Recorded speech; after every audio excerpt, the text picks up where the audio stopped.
tous. Merci de nous avoir rejoints en présentiel mais également à distance à cette seconde session des Pépites du PEC organisée par le Pôle d'Excellence Cyber en partenariat avec Intel.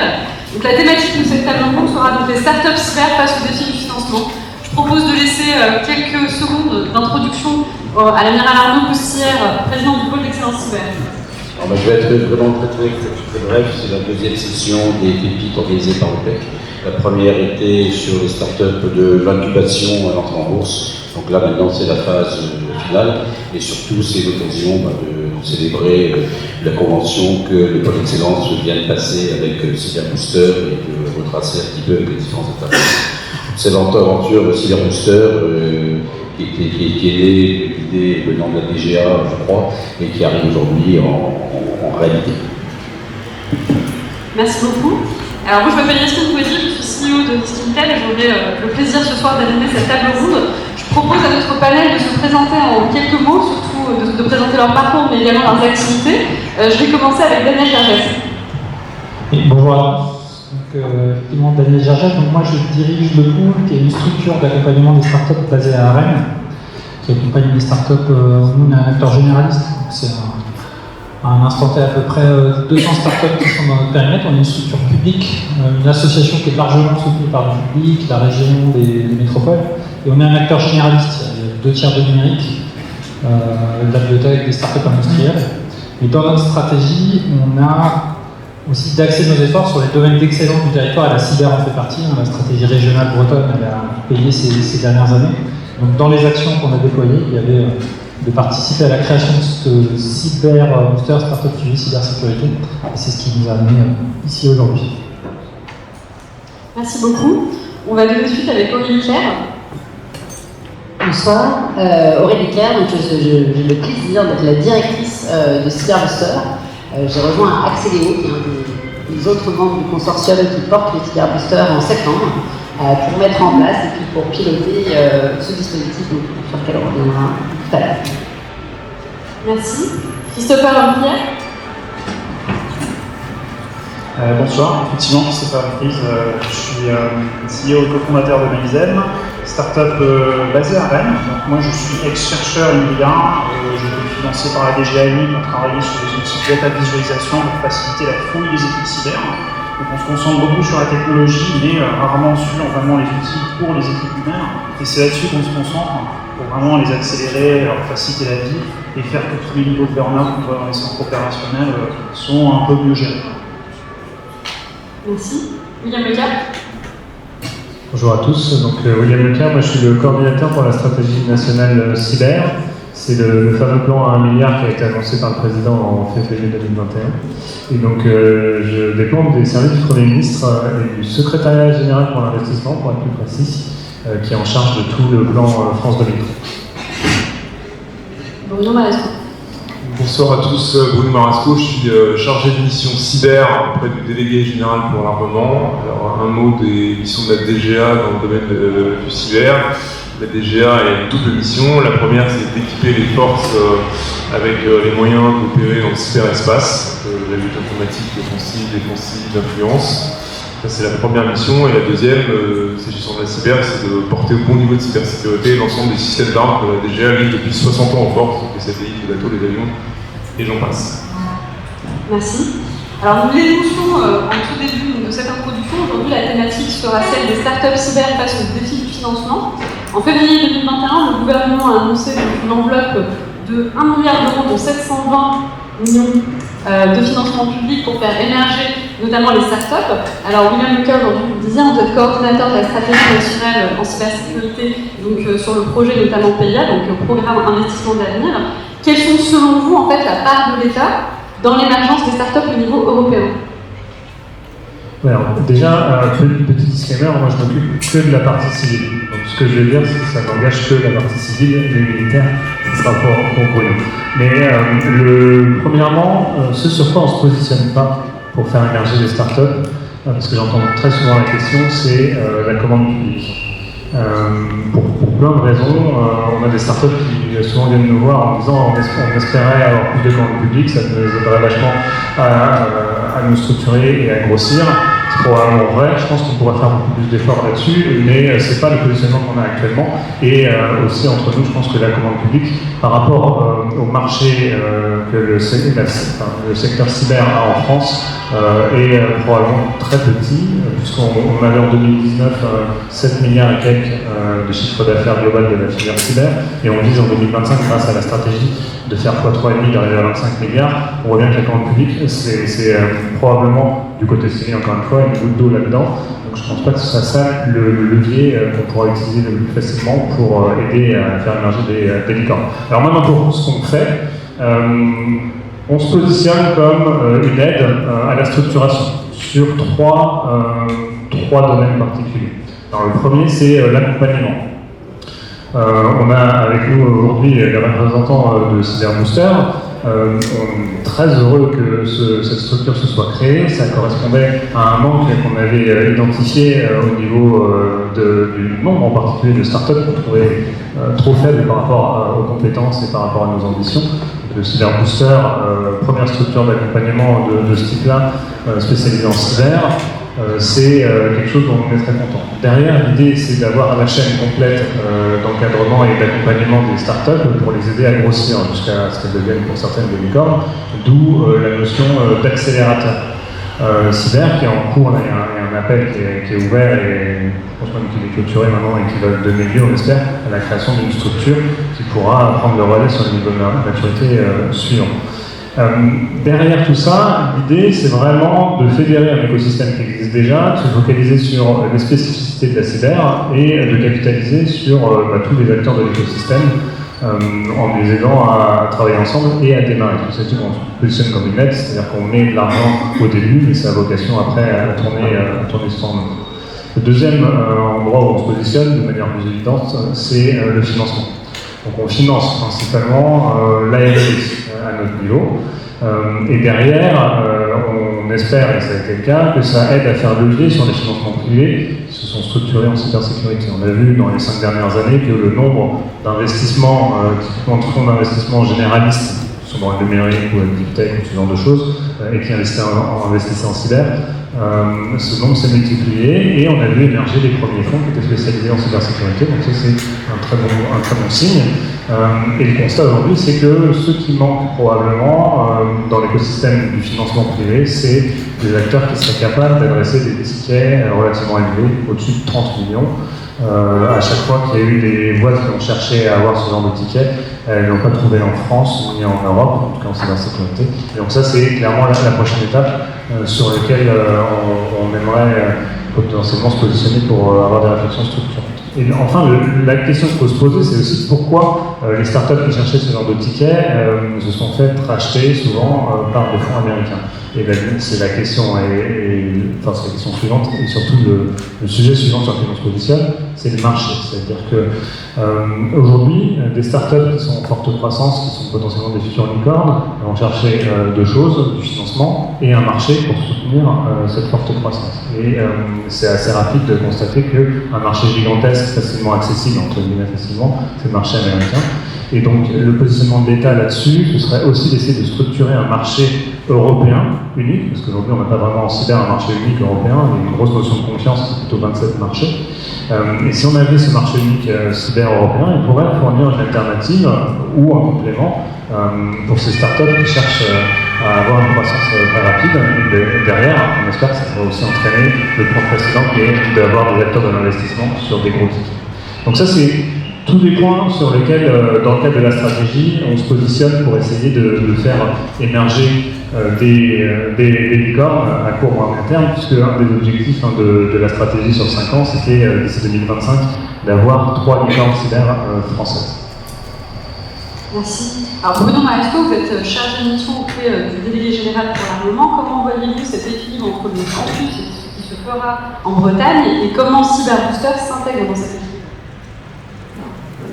Alors, on parle de campus et de ce qui se passe en Bretagne. Ce qui se passe en Bretagne, c'est l'émergence, il y a déjà plusieurs années, d'un écosystème complet autour d'une dynamique impulsée qui a trouvé une forme, le pôle d'excellence cyber, la présence de plusieurs services de l'État, tout un écosystème industriel et de recherche, non seulement à Rennes, mais plus généralement en Bretagne,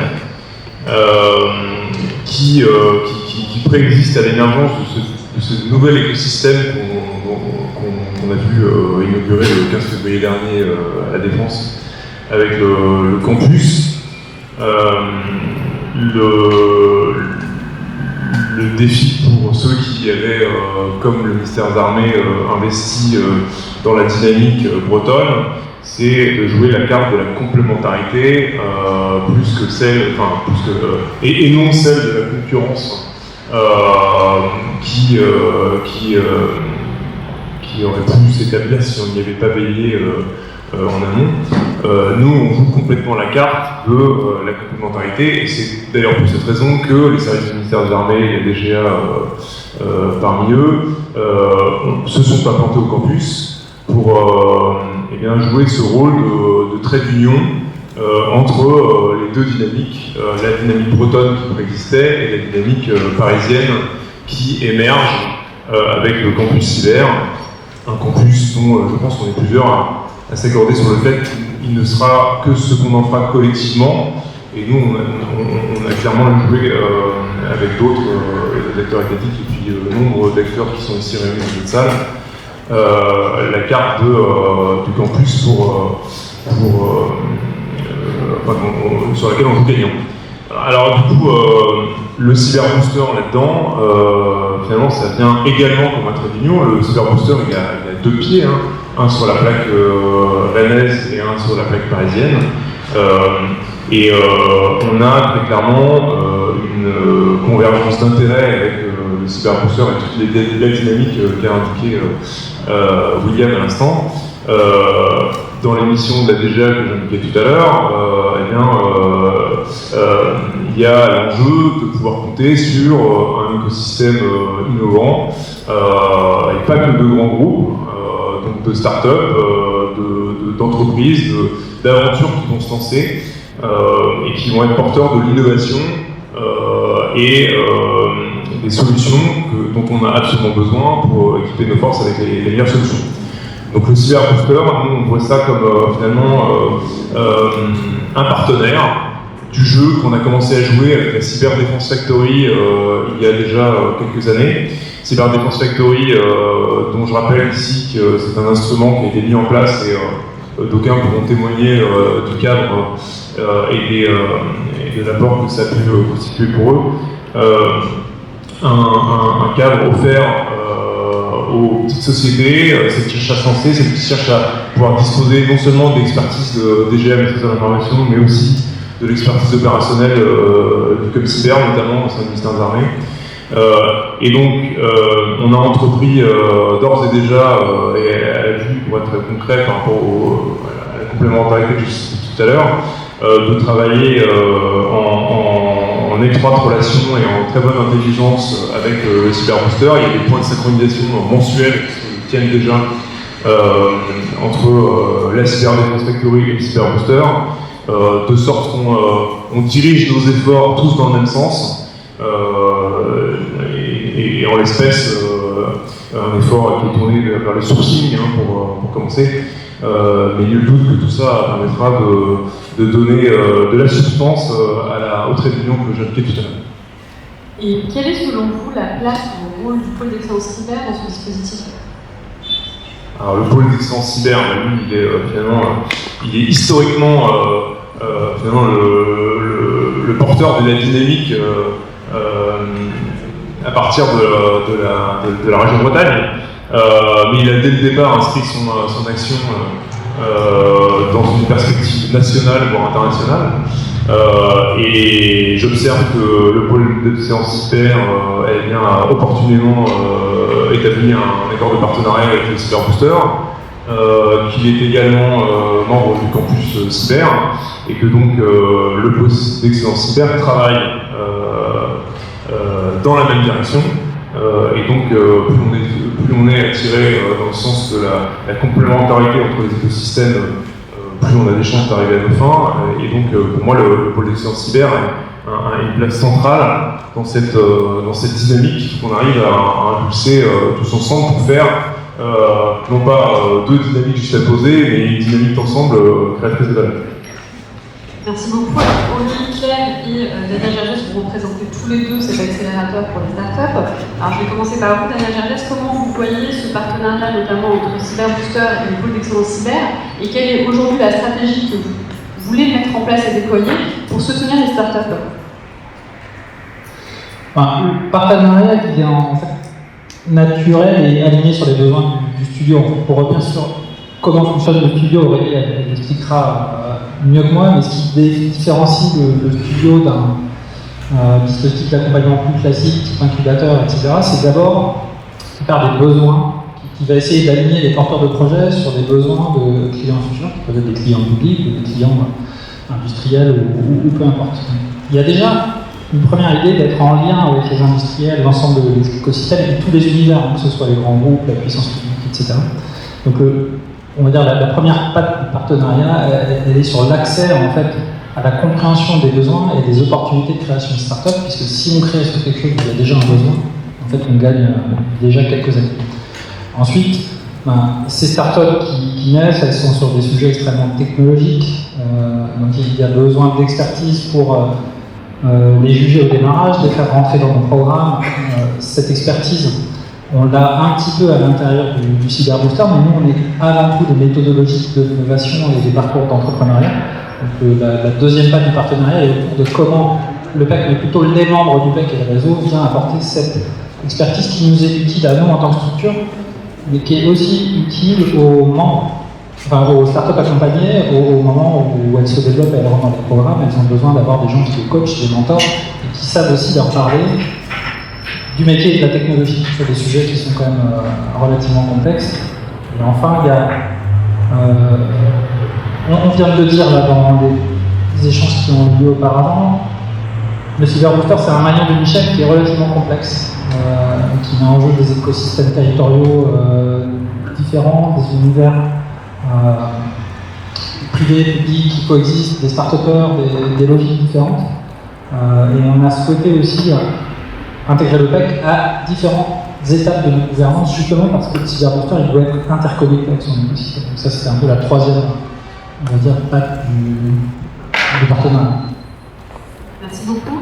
Aurélie Claire, quels sont pour vous les grands objectifs de ce dispositif indicatif et quels sont pour vous, en fait, notamment les enjeux que vous essayez de mettre en avant? Alors, je crois que Daniel a déjà passé les contours. Cyberbooster, c'est comment on contribue à avoir plus de solutions dans la cybersécurité en France, plus de solutions souveraines. Donc l'objectif, c'est d'accompagner les entrepreneurs à différents stades de leur développement. On aura réussi si on a plus de solutions, plus d'entrepreneurs dans la cyber et s'ils grandissent plus vite. C'est un peu ça notre objectif.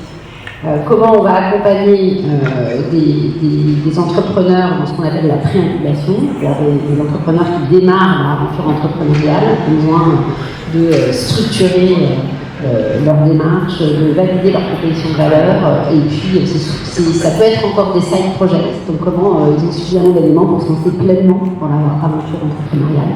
Donc ça répond à plus d'entrepreneurs, plus de solutions qui se développent, plus d'aventures entrepreneuriales dans la cyber. Puis le deuxième programme, c'est l'incubation.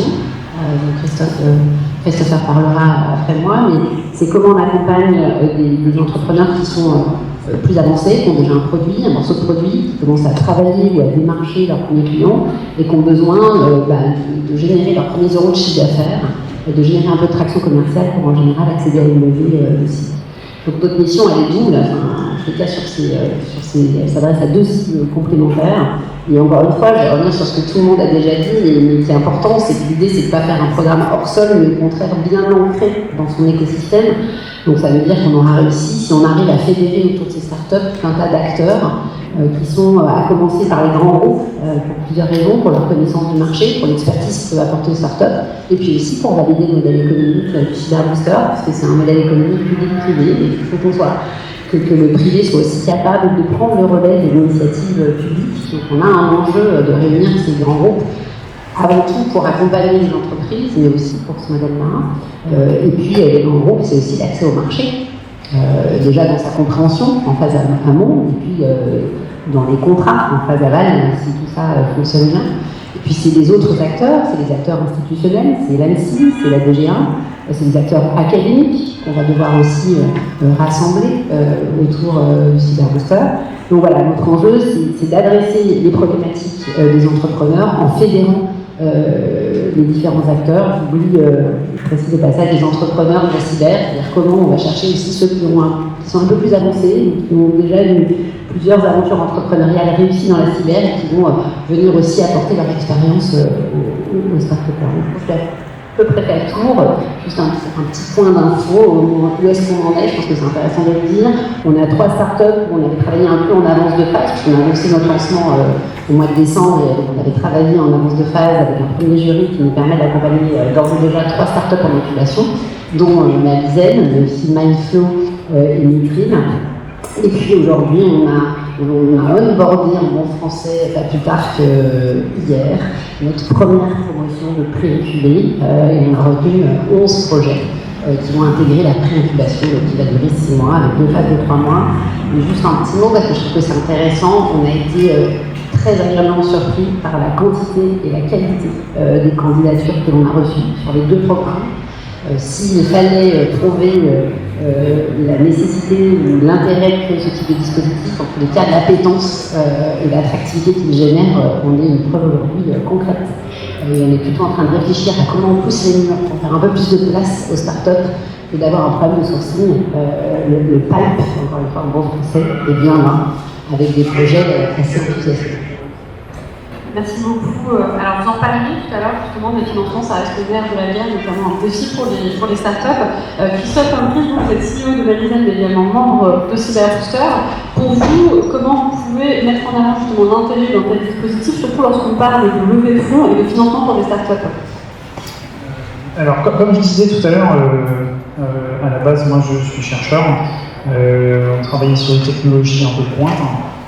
Ça veut dire qu'on a vu quand même pas mal de recherches se développer, des choses vraiment intéressantes et chouettes, mais partir surtout rapidement à l'étranger. C'est ce qu'on a vu en IA aussi un peu. Nous on vient de la recherche, mais ceux qui viennent de l'industrie aussi, je pense qu'ils constatent aussi que c'est pas évident et on sait qu'il y a quand même pas mal de talent. Donc c'est quand même super enthousiasmant de voir que ça accélère, qu'il y a des projets quand même grande taille qui se développent bien en France.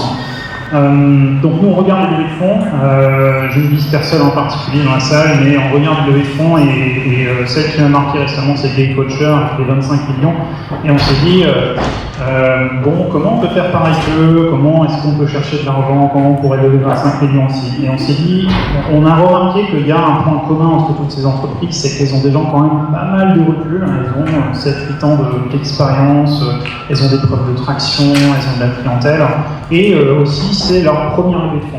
Donc ça veut dire que première levée de fonds, 25 millions d'euros, il y a quelque chose à comprendre. Donc nous on est tout petit. On sort d'un laboratoire de recherche, on n'a pas forcément tout ce qu'il faut, on n'a pas forcément toutes les connexions, on n'a pas forcément l'équipe. Et c'est là que le Cyberbooster arrive, parce que justement, on parlait du maillon sur les 30 millions, il y a aussi le début aussi sur l'aspect seed, deep tech, où il y a un petit risque à prendre, parce qu'effectivement on finance de la technologie avant que ce soit arrivé au niveau de la traction et du marché. Et donc il faut savoir prendre ce risque. Nous, on est un peu en roadshow, on parle pas mal avec des fonds maintenant, et ce qu'on a constaté, c'est que la cybersécurité, ça intéresse énormément, ça, il n'y a pas de doute là-dessus, mais souvent, les fonds vont moins se positionner sur des projets nouveaux, où potentiellement il y a des super technologies, juste parce qu'il n'y a pas la connaissance technologique dans le fond, pour estimer si la technologie va atteindre un marché, est-ce qu'il y a un besoin en face. Et donc, ces fonds préfèrent se positionner sur des projets qui ont un peu plus de maturité. Et donc, c'est là, effectivement, que c'est top d'avoir un projet comme le Cyberbooster, qui met des tickets, qui finance des projets comme les nôtres, qui sont difficiles à appréhender, puisqu'on a passé du temps aussi, nous, à les développer et à les constituer. Et donc, ça nous permet d'apprendre tous les autres métiers qui ne sont pas chercheurs en informatique, tout ce qui est marketing, sales, structuration, recrutement, bien faire le travail et aussi trouver les ressources pour bien se lancer. Un petit retour d'expérience pour Malizen, qu'est-ce que vous en avez pensé, qu'est-ce que vous en avez retenu de ce dispositif? Alors, pour le moment, c'est tout jeune, donc on en parle tout juste. Nous, on a fait un tout petit peu de chemin déjà, donc ça veut dire qu'on n'est pas juste en train d'apprendre, on a un petit peu de recul dessus. Alors, je prends mes notes parce que j'en ai fait une prise.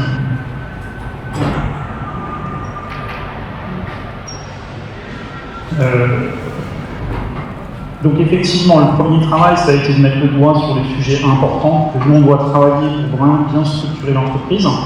Ce qui est bien, c'est que ça se construit super vite. Donc le cyberbooster, pour moi, c'était une idée à l'étape de septembre, et maintenant en mars, quand même, on a pas mal de choses qui se lancent.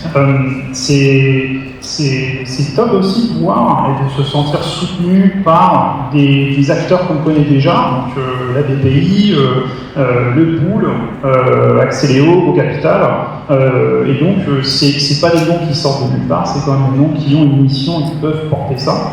Donc ça nous donne vraiment le sentiment qu'on est entre de bonnes mains.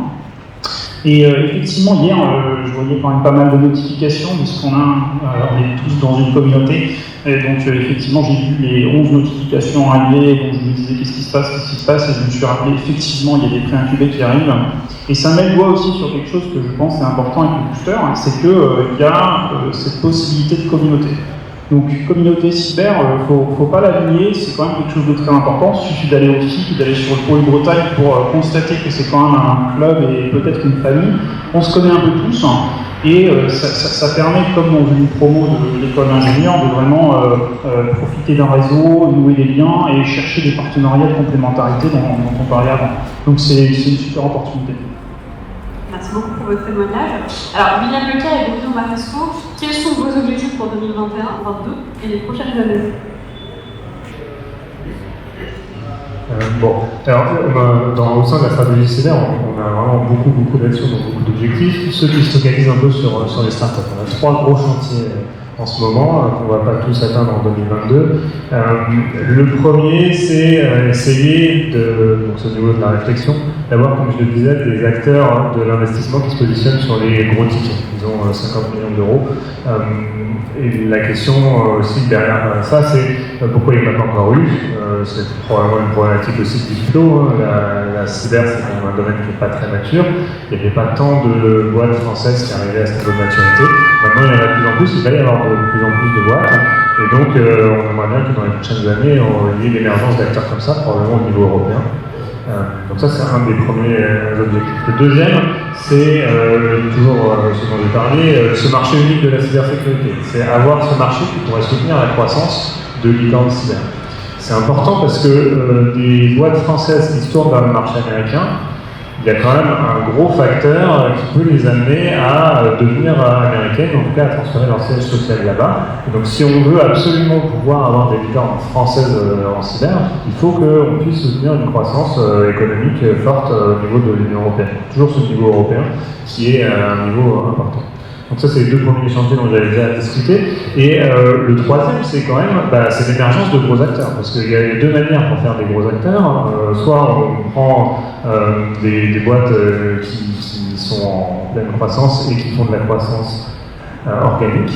Et donc ça prend un certain temps. Soit on favorise, disons, des consolidations pour prendre plusieurs acteurs de taille importante et assez rapidement en faire des très gros acteurs. Donc ça, c'est 2 pistes. Je pense que ce ne sera pas un choix entre l'un et l'autre. L'idée, c'est de favoriser les 2 en parallèle. Mais il y a quand même un travail en particulier sur favoriser les rapprochements qui est important. Et ça me permet de faire une petite parenthèse sur l'intérêt de faire ces consolidations et ces rapprochements. C'est qu'aujourd'hui, en cybersécurité, je pense qu'il y a quasiment personne qui n'est pas au courant de ce problème-là. Il y a une grosse tension RH. Et du coup, faire de la croissance organique, alors je rigole dans le fond, mais faire de la croissance organique pour devenir une licorne, c'est pas si facile que ça. Il faut être capable de recruter et concrètement la demande en profil qualifié en cyber augmente beaucoup plus vite que la capacité à former de nouveaux profils. Et c'est aussi pour ça que côté stratégie nationale, on a mis un gros effort sur la partie formation.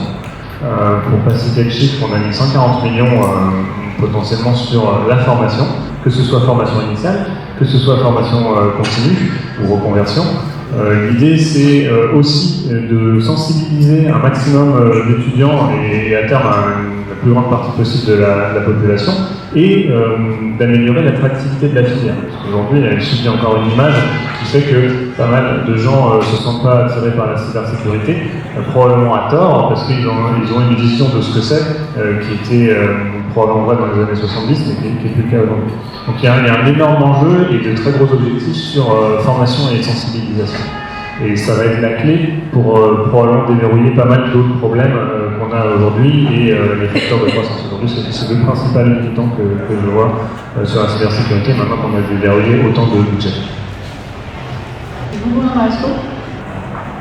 Alors, je pourrais vous parler des objectifs 2022, de ceux qui n'ont pas grand rapport avec la soirée, mais quand même.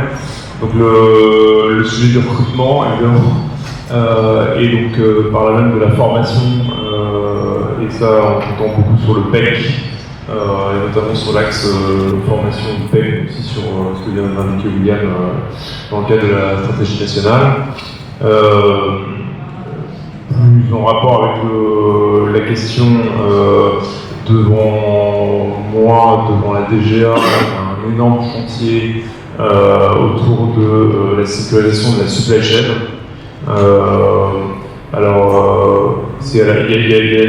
Il y a beaucoup de composantes dans ce chantier, il y a de l'organisationnel, mais il y a aussi un centre de solutions sur lesquelles on pourrait vouloir compter pour offrir notamment aux plus petites sociétés, à celles qui sont dépourvues de compétences, encore une fois, on en revient toujours à ça, des solutions de cybersécurité accessibles, y compris quand on n'a pas de DSI, qu'on n'a pas de RSSI et qu'on souhaite quand même se mettre à l'abri d'un certain nombre de désagréments qui n'arrivent pas qu'aux autres par les temps qui courent. Donc la question de la supply chain, en fait, est finalement un chantier à tiroir et qui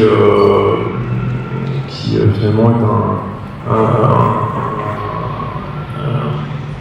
chantier sur lequel moi j'ai des objectifs assez forts en 2022. Et puis, dernier point, je parlais tout à l'heure des différents domaines de lutte dans lesquels on fournit des systèmes aux forces. Il y a notamment le dernier domaine de lutte qui a fait l'objet d'une communication publique à l'automne dernier, qui est la lutte informatique d'influence. Et dans ce domaine-là, on a des objectifs cette année très forts visant à équiper les forces avec des systèmes adaptés. Et je vous renvoie évidemment à l'actualité en cours pour mesurer à quel point finalement les objectifs et la pression sont assez forts dans ce domaine. Alors, Christopher, Chris, alors vous, quel regard vous portez sur justement les discours qu'on a pu entendre pour les objectifs à venir en 2022 en tant que start-up et en plus start-up membre de Cyberbooster? Alors c'était la question difficile parce que j'avais pas la réponse pour pouvoir réagir. J'ai rédigé un truc dans le train que je vais maintenant jeter. Et juste là, bon, les gros tickets, c'est des choses qu'on a dans notre avenir brillant, j'espère, et effectivement de devenir un gros acteur et donc de pouvoir participer à cette mission-là. Deux choses plutôt que j'ai remarqué, c'est effectivement ces partenariats, la complémentarité entre les différentes entreprises, puisque finalement la cybersécurité c'est homogène dans le sens où toutes les entreprises peuvent retrouver les mêmes outils, des SOC, des CERT, des outils comme ça, mais c'est aussi de l'hétérogénéité, puisque finalement la cybersécurité c'est plein de métiers différents et plein d'outils différents. Tous ces outils doivent être complémentaires, puisque toute la chaîne doit être complète. Donc on pense notamment à l'ESTM, de la threat intel, les équipes de réponse, plein de choses diverses et variées. Nous, on a régulièrement rencontré des entreprises avec qui on pourrait travailler. Pas forcément des grosses entreprises, aussi des startups de notre taille, qui sont sur des sujets des fois très précis, parce que c'est aussi des chercheurs qui ont passé du temps vraiment in step à développer les choses. Donc les partenariats, c'est les gros acteurs, mais c'est aussi les petits acteurs. D'ailleurs, les projets rapides peuvent aider avec ce genre de partenariat, ce genre de complémentarité. Autre chose qui m'a fait tiquer, qui m'a marqué, c'est la notion d'accessibilité. Donc c'est pas seulement entraîner des personnes à devenir des experts cyber, mais aussi faciliter l'accès à des technologies qui sont plus faciles à utiliser. Et là, par contre, c'est quelque chose de très important pour nous, parce que effectivement, on a constaté que les outils pouvaient être plus simples, que les outils pouvaient être plus ergonomiques, faciles à utiliser. Effectivement, on parle beaucoup de machine learning et de choses qui apprennent. Nous, on a ce parti pris de dire qu'il faut accompagner l'humain, puisqu'il y a toujours une personne qui doit gérer ces problématiques. Des fois, c'est des experts, bien des fois, le problème est là, mais l'expert n'est pas là. Donc, on travaille sur ce sujet de faciliter le travail de l'expert, mais aussi de permettre à cet expert de communiquer avec d'autres personnes dans l'entreprise, potentiellement de travailler avec beaucoup de gens dans l'expert, et de faciliter l'entraînement des personnes qui viennent juste d'arriver. Et donc, nous, on souhaiterait vraiment que la cybersécurité ne soit pas juste restreinte à cette équipe cyber experte, mais vraiment ouverte, compréhensible et utilisable de façon opérationnelle par les entreprises qui sont attaquées quand même tous les jours et qui doivent trouver des solutions pour s'en sortir. Vous faites également partie de Cyberdéfense Factory, n'est-ce pas? Quelle complémentarité vous trouvez, en tout cas vous voyez avec ces deux entités, notamment avec Cyberbooster? Alors effectivement, il y a pas mal de bonnes complémentarités entre les deux dispositifs. Donc si on reprend le booster, c'est plutôt sur les aspects business de la chose, financement, structuration de la partie business, tout ce qui est autour de la technique. Et donc, on a un peu de recul, on a un peu d'historique avec la DGA, donc on savait déjà que chez la Défense, il y a des personnes expertes qui travaillent sur ces sujets-là. Ce que permet la Cyberdéfense Factory, c'est de faciliter l'accès à ces personnes-là, d'avoir un lieu pour pouvoir les accueillir dans un endroit sécurisé, avoir des systèmes d'information aussi sécurisés. Et donc, nous, ça nous a permis de continuer de travailler avec la DGAMI, mais aussi de travailler avec d'autres centres opérationnels, d'autres équipes dans la sphère du ministère des Armées. Notant aussi que quand même la localisation juste en face du cahier du ComCyber, c'est quand même assez pratique pour s'y rendre. Et c'est aussi être accompagné par encore de nouveau des personnes de la DGA, mais aussi de l'AIDF. Donc, qui vont prendre le sujet à cœur et qui vont chercher à nous mettre en relation avec les personnes et donc faciliter vraiment la mise en relation et le démarrage de nouveaux projets en plus de ce qu'on a pu faire avant. Au militaire et Daniel Gergès, nous avons pas mal de startups qui sont en train de suivre cet événement à distance. Quelques mots que vous aimeriez peut-être faire passer? Nous, on a hâte que la dynamique se mette en route. On a hâte aussi de prendre nos quartiers au campus cyber, imminent, pour rencontrer cette énergie collective. On a hâte aussi d'agrandir notre communauté de partenaires. On a aujourd'hui la chance de pouvoir compter sur Capgemini, sur OnePoint, sur FDJ, Française des Jeux, qui ont été les premiers à nous accompagner. C'est les premiers avec qui on démarre et avec qui on crée le chemin de la collaboration avec les startups autour de Cyberbooster. On a besoin aussi de compléter cette communauté de grands groupes pour amener d'autres problématiques. L'idée, c'est aussi d'orienter les travaux. Daniel parlait de notre rôle de start-up studio, c'est-à-dire de mettre en adéquation les besoins du marché et les solutions développées. On a besoin pour ça d'avoir une communauté représentative du marché de la cyber en France. D'où cette nécessité d'agrandir cette communauté de partenaires et puis de développer les liens à travers le partenariat avec le tech, à travers les institutionnels, à travers les académiques, qui seront autant de richesses et de valeur pour les startups. Et puis les start-upers en particulier, la pré-incubation, c'est 2 programmes par an, c'est 2 promos par an. La première vient d'arriver, le prochain appel à projet sortira avant l'été. Donc restez connectés aux informations de Cyberbooster pour suivre cette actualité-là. Et puis on est en train de préparer nos prochains jurys pour la partie incubation et pour venir grandir les rangs aux côtés de Marie-Isabelle, de Mitri, de Manflo. On a hâte aussi parce qu'il y a des très beaux dossiers et on a hâte de mobiliser encore une fois l'écosystème autour de cette sélection parce que nos partenaires institutionnels nous aident à faire cette sélection et à choisir les dossiers les plus pertinents par rapport aux besoins du marché. Donc voilà, une belle dynamique qu'on a hâte de mettre en œuvre. Alors, avant de passer aux questions du public et notamment des personnes à distance, je propose peut-être de dire un petit mot de fin. Est-ce que vous avez un mot de fin? Allez-y. Oui, à l'attention notamment des startups qui participent à distance. Je signale qu'on est en train de changer le modèle de la Cyber Defense Factory pour gommer l'exigence géographique. Alors ça ne veut pas dire qu'on arrête de proposer des locaux, mais on continue à proposer des locaux à ceux que ça peut intéresser, mais ça ne devient plus une exigence. Et on espère ainsi pouvoir élargir finalement le panel de startups à qui on va pouvoir proposer un accompagnement en termes d'expertise et d'accès opérationnel d'un côté, en complémentarité avec l'accompagnement que pourra proposer le Cyber Booster sur le plan du développement par ailleurs. Voilà. Donc on fait évoluer le modèle qui a déjà rendu des services. J'en vois dans la salle qui pourrait difficilement dire le contraire. Et on joue à plein en se faisant la carte de la complémentarité avec les Cyber Booster que j'évoquais tout à l'heure. Message en l'air. Je voulais juste faire une petite remarque pour conclure.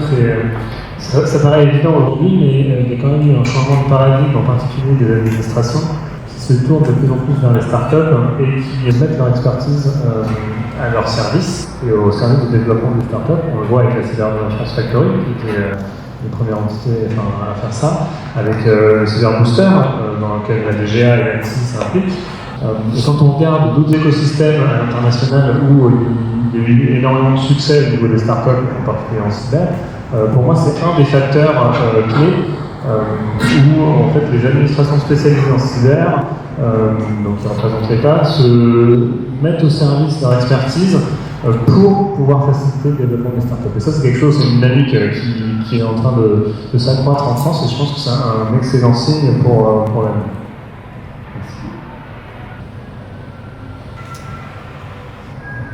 Déjà, on n'est pas membre du PEC, mais c'est prévu, donc pas de doute là-dessus. Merci pour l'échange, merci pour les questions. Nous, on a plein de technologies à tester. Si vous êtes expert en cyber, il ne faut pas hésiter du tout. Si vous êtes investisseur, il ne faut pas hésiter non plus. En tout cas, merci beaucoup pour l'échange.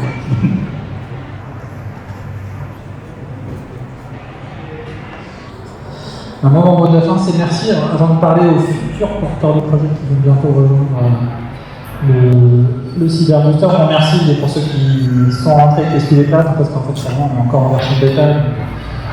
Au moment où on a annoncé l'ouverture des portes, on a sélectionné 3 entreprises, vous êtes gentils avec nous. On invente aussi avec toi, avec les 3 premiers, des choses au fur et à mesure. Ou ceux qui nous ont inspirés aussi, dans la salle, on cherche à fabriquer un peu des PBX. Ce schéma-là, il nous plaît, et j'ai beaucoup aimé moi ce mot de communauté. Finalement, on voit que ça va. Alors, c'est pas la communauté des startups de la cyber, mais il y en a déjà qui existent, mais des porteurs de projets early stage. Et le petit rêve qu'on peut formuler, parce que c'est aussi ça un petit peu l'essence du Startup Studio, c'est quand on aura réussi à créer une entreprise avec d'autres qui sortent de Rennes et qui sont associés avec quelqu'un qui était à Paris sur une idée en fait qui venait d'ailleurs. Ça, voilà, c'est peut-être dans 2 ans, dans 3 ans, mais je pense qu'on va voir ce genre de scénario se produire et en tout cas on a hâte. Merci. Alors on va passer la parole aux personnes qui sont à distance. Vous pouvez poser des questions sur le chat. Alors la première question, la raison qui pousse les startups françaises de la cybersécurité aux US n'est-elle pas liée au fait qu'il est plus facile aux US de trouver des financements? Les investisseurs états-uniens semblent plus enclins à prendre des risques. Alors, le constat, c'est toujours les levées de fonds aux États-Unis sont plus élevées, les investisseurs ont plus de risques. Et oui, c'est tout à fait vrai. Aux États-Unis, on a beaucoup plus de facilité à lever beaucoup d'argent avec juste un PowerPoint. C'est pas forcément la culture française ou européenne. Mais je pense pas que ce soit la source principale de départ de nos startups vers les États-Unis. Je pense qu'il faut aller chercher la cause un petit peu avant. Comme je le disais, la plupart des boîtes qui se sont fait racheter il n'y a pas forcément très longtemps, sur lesquelles on a beaucoup pleuré, elles étaient déjà quand même un pied côté outre-Atlantique. Non pas que ce soit une mauvaise chose, mais c'était potentiellement prévisible, en tout cas il y a une forte probabilité qu'à un moment ou un autre, elles cherchent à lever des fonds là-bas pour pouvoir accélérer leur croissance commerciale de ce côté-là et que potentiellement leur demande de bouger leur siège social et qu'ils se fassent racheter. Donc, encore une fois, je l'ai déjà dit tout à l'heure, mais je pense que si on a un marché européen qui est attractif pour les startups, ça va non pas régler le problème du financement, quoique ça peut aussi aider à améliorer le deal flow et du coup à faire émerger des investisseurs, mais ça va aussi ouvrir des portes aux startups qui n'ont pas forcément envie de partir aux États-Unis, mais qui s'orientent là-bas pour des raisons commerciales et qui à terme, du coup, laissent le fonds là-bas et on considère qu'elles sont faites racheter par des fonds américains. Donc bien sûr, quand on veut lever beaucoup de fonds, c'est plus facile aux États-Unis, mais à mon avis, on a pas mal de boîtes qui ont la volonté de rester en France ou en Europe et qui le feraient volontiers si on leur donnait les moyens de le faire sur ces aspects commerciaux également.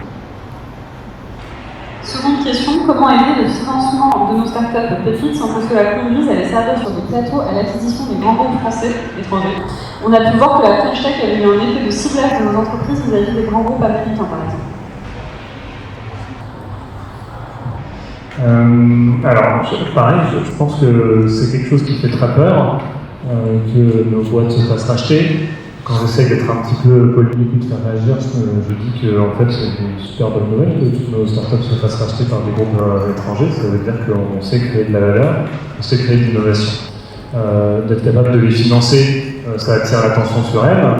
Ce qu'il faut être capable de faire derrière, c'est d'avoir un continuum d'accompagnement et de financement. Effectivement, si tout d'un coup ça s'arrête, il se tourne vers d'autres acteurs. Donc c'est pas vraiment le problème du début où on commence à les financer et ça attire des spots sur eux, c'est plus le problème de la fin où on arrête de les financer et que du coup c'est d'autres acteurs qui prennent la main. Et ça encore une fois, je pense que je suis assez optimiste sur ça. On construit les briques au fur et à mesure, du coup on peut voir ça comme on ouvre le robinet, il faut être sûr que ça coule quelque part. C'est ce que je disais tout à l'heure, une volonté de continuer à structurer à la fois l'accompagnement et l'investissement pour qu'on puisse avoir des scale-up en France et en Europe et qu'ils ne soient pas toujours obligés de se faire racheter s'ils ne le souhaitent pas. Après, il faut bien voir que toutes les startups ne vont pas finir en scale-up, c'est un modèle pyramidal probablement. Après, sur le fait que des groupes français fassent l'acquisition de startups, ça paraît être une des possibilités de fin entre guillemets d'une startup, en tout cas un des objectifs qui est tout à fait bénéfique. Même si, encore une fois, on aimerait bien avoir des géants du numérique et de la cyber qui sont français ou européens et qu'on aurait aidé à créer. En lien avec ce que tu disais pour compléter, aussi on le voit dans la French Tech, il commence à y avoir des rachats entre celles qui ont grandi, qui sont des licornes, qui rachètent cette. Et en fait, ce cercle-là, il y a aussi finalement que les boîtes se rachètent entre elles et grossissent comme ça avant même de se faire racheter par des groupes plus grands. Et ça, on voit bien que ça se développe, en fait, l'écosystème il mûrit à vitesse grand V, donc dans 5 ans, ce sera plus pareil. Est-ce que vous avez des questions parmi les personnes qui sont là en présentiel?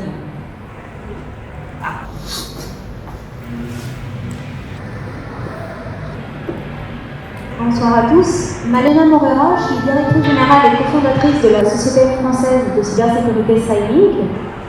Par rapport à ça, on remercie l'amiral et les membres du PEP puisqu'on fait partie du PEP. Je trouve qu'en tant que société justement dont le fondateur provient de Rennes, mais on est basé à Clermont-Ferrand, on a énormément de difficultés nous. Ça fait depuis 2017 qu'on existe et on a lancé la commercialisation de solutions en 2020. On a énormément de difficultés à trouver justement des informations sur les financements et peut-être qu'un dispositif qui concentrerait ou une application ou quelque chose, l'ensemble des informations à donner aux startups qui sont dans notre cas serait très utile parce que typiquement nous on travaille par exemple en étroite collaboration avec le COS, mais tout ce financement dont vous avez parlé ce soir, on n'en avait aucune connaissance.